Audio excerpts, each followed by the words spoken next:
A misali furke yanzu haka dai waɗansu bayanai na cewa akwai waɗansu matasan mawaƙa na wata ƙasa makwabciya za a yi cewa mu za mu iya ce daga Najeriya an kama su a nan jamhuriyar Nijar a bisa wani laifi. Za mu iya sanin menene gaskiyar wannan labari sannan takamaimai menene ma matsalar? Assalamu alaikum. Gaskiya ne. Wancan satin da ya wuce mun samu wasu mawaka da suka zo za su yi fasfor a DST. Cikin binciken da ake yi a DST sai aka gano da takardun nasu ba na gaskiya ba ne. Takardu ne wanda suka yi a Maradi suka zo nan da su kuma za su yi fasfor na Nijar. To binciken da muka yi ya tabbatar da cewa bayan kasan mu bane. Kenan kai ba dan kasar Nijar bane. Akwai hanyoyin da kake bi ka samu takardun Nijar wannan na ka'ida, amma haka baka tasowa ka ce ka ɗauki takardu na Nijar ka zo ka yi passport ta Nijar. Wannan laifi ne wanda dokokin ƙasa sun ba su yarda da shi ba. Shi ne ake ce ma an yi abu na ƙarya.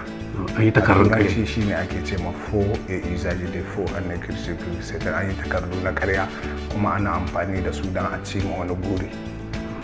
To da aka ƙara bincike sai aka kawo su. Zancen da nake maka yanzu suna hannun takardun suna hannun juji mai bincike, yana na ana bincike a gani ya aka suka samu wannan takardun, a tabbatar da laifin akwai shi kuma yadda sakamakon bincike ya bada sai mu ga abu da doka ta ce a yi masu. Waɗansu bayanai ma na cewa a watani na mahukuntan Nijar sun buƙaci belin sun ce su bada miliyan 20 ko ne da gaskiyar wannan labari?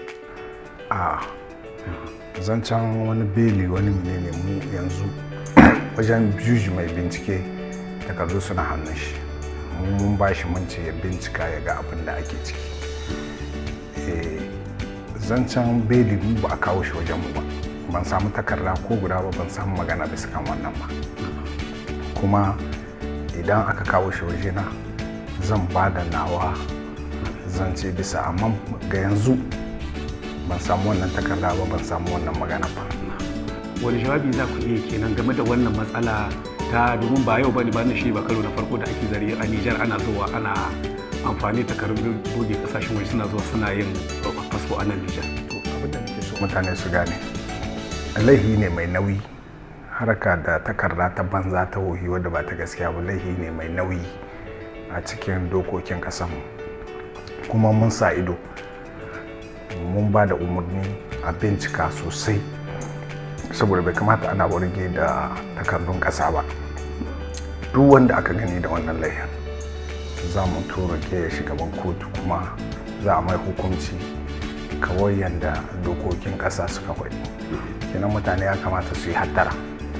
Mun sa ido sosai kuma ba za mu ƙara yarda ba a yi amfani da takardun ƙasanmu ta hanya wadda ba ta gaskiya ba. Wannan mun riga mun ba da umarni ko ina kuma an sa ido, shi yasa aka samu wannan mutanen. Kuma nan gaba duk wanda ya sa takardun shi ba na gaskiya ba ne ya kuka da kanshi. Tambaya ta ƙarshe, kamar wannan na nufin a tsaurara matakai ne a nan gaba, kuma a fahimtar ku me yasa mutane suke zuwa suna neman wai takardun fasfo na Nijar? To gaskiya ni na san da laifi ne kawai.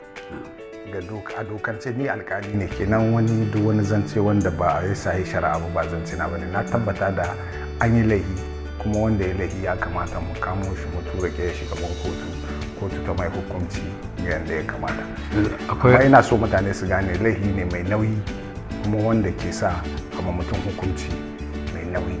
Kenan mutane su yi hattara kuma mun sa ido yadda ya kamata, ba za mu ƙara yarda ba a zuwa yi amfani da takardu wanda ba su bane saboda a cimma guri na samun passport na Nijar. Kamar ana sa wani lokacin da ake shin za a iya kawo ƙarshen wannan bincike ko babu wata rana ana da yaki? Mun ba alkali mun ce ya bincike, ba mu iya cewa ga lokacin da zai ƙara, amma a ƙa'idance akwai lokacin da doka ta bashi ta ce ya yi aiki ya ƙare kuma dole ya ƙare.